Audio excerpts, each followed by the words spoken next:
DJ जालन DJ जालन DJ जालन डी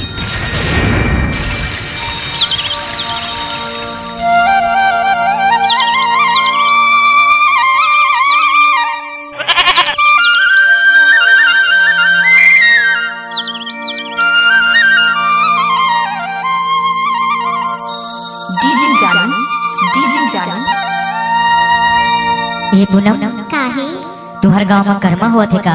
हाँ जी हमारे गांव में झमाझम कर्मा हुआ थी। तो मोला नहीं बुलावे का? तेहा आ जा ऐसे हाँ तो सुनना बता तू हर पार आया हूँ कर मना चाहूँ माया वाली मोरे सजनी।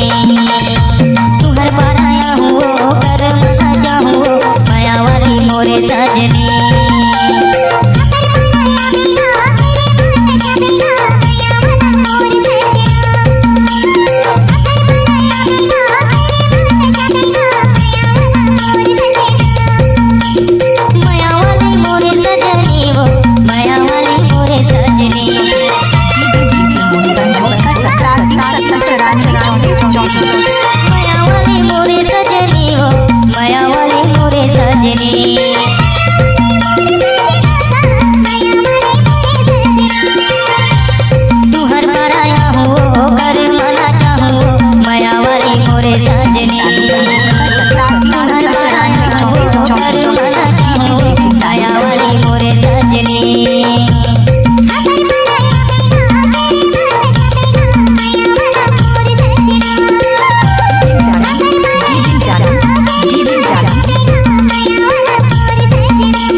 डीजे जालन